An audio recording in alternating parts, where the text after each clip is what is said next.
Le Grand Matin Sud Radio, 7h-10h.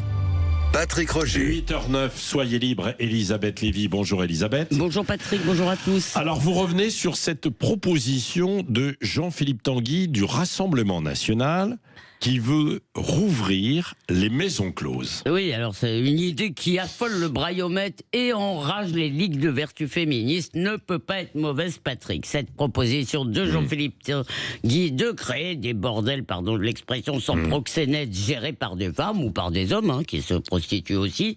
Donc par des hommes et des femmes qui décident librement de se prostituer, eh bien c'est une idée excellente d'un point de vue pragmatique et philosophique. Alors je vous rappelle que la loi de 2016 interdit de recourir au service d'une prostituée, mais autorise le racolage. C'est un peu comme si des boulangers avaient le droit de vendre du pain, mais qu'il était tout à fait illégal d'en acheter. Donc c'est complètement idiot. Pour le dire autrement, comme l'observe Tanguy, et elle n'a évidemment pas fait disparaître la prostitution. On trouve sur Internet de quoi satisfaire tous les fantasmes, mais en la plongeant un peu plus dans l'illégalité, elle a rendu les prostituées plus précaires. C'est une activité qui doit donc être encadrée. La maison close, c'est la solution la plus digne, la plus rationnelle économiquement. Ça revient à mettre en commun des moyens comme des avocats ou des médecins. Oui, bon, mais tout le monde n'est pas d'accord évidemment avec cette vision, parce qu'en légiférant, on légitime finalement la prostitution et on contredit l'objectif abolitionniste affiché par la France. Eh ben, tant mieux, parce que c'est un objectif ridicule, liberticide, paternaliste et lesté de puritanisme bourgeois. C'est une fausse vertu. Un faux humanisme qui déshumanise les prostituées, dit Tanguy, qui en a croisé quelques-unes, il faisait des maraudes dans sa jeunesse. Alors, si la prostitution a existé sous tous les cieux et sous tous les régimes, y compris quand on embastillait les femmes de mauvaise vie, comme on disait, eh bien, c'est sans doute qu'elle répond à une demande sociale. Patrick, ne nous mentons pas, elle a sauvé le mariage et la famille bourgeoise, et en plus, elle a engendré des personnages absolument inoubliables de putains magnifiques, Nana, Zola, Esther, Balzac, Belle de jour, rappelez-vous Deneuve sublime dans ce film. Ce n'est donc pas enfin c'est pas à cause de ça, mais de toute façon ce n'est pas la prostitution qu'il faut combattre, c'est l'exploitation. Et alors en plus du fait que on n'arrive de toute façon pas à la supprimer, cet objectif de l'abolition est parfaitement illibéral, parce que au nom de quoi interdirait-on à des femmes de se prostituer? Alors ce qu'on me dit en général, c'est ah oui mais elles sont aliénées. Bah oui, quand t'es amoureuse à l'œil, t'es aliéné aussi.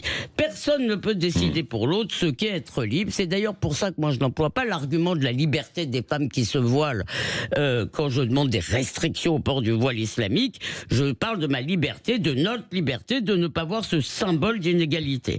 Voilà. Alors certaines femmes considèrent que leur corps est un temple qu'on ne peut pénétrer qu'après en avoir fait 8 fois le tour et signer un contrat. D'autres trouvent naturel de monnayer des actes sexuels. Eh bien c'est leur droit à chacune. C'est leur propre conception de leur liberté pour elles. En réalité, Patrick, la prostitution, ça fait peur. Parce que ça concerne le désir, la sexualité, les tourments, les tréfonds de l'âme humaine.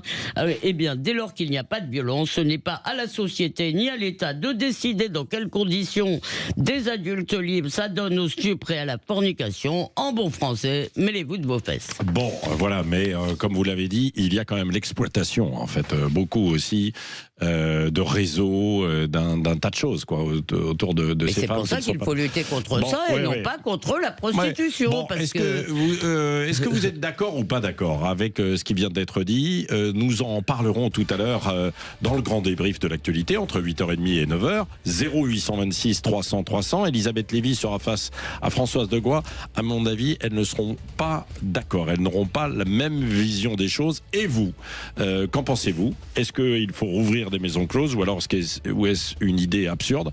Vous avez le choix. 0826 300 300 et vous votez sur les réseaux sociaux. Dans un instant, on parlera de Madame Macron aussi. Alors on va parler d'Emmanuel, pas d'Emmanuel Macron, mais de Brigitte Macron. Évidemment, vous l'avez peut-être vu ou entendu, qui est allé soutenir Harry Habitant et qui a dit oui, attends, il y en a qui manifestent, etc. Ce sont des sales connes.